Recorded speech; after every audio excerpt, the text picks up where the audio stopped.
சொத்து சொகம் உள்ளவனோ செல்வ மகன்தான்.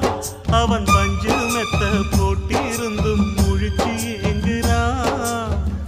எது மற்ற பேர்களுக்கு ஏது கவலை? 4 காசு வச்சிருந்தா 100 கவலை.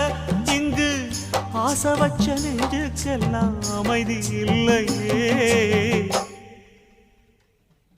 என்ன வேலை அது என்ன வேலை?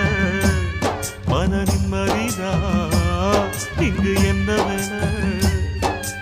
எந்த கடை அது எந்த கடை?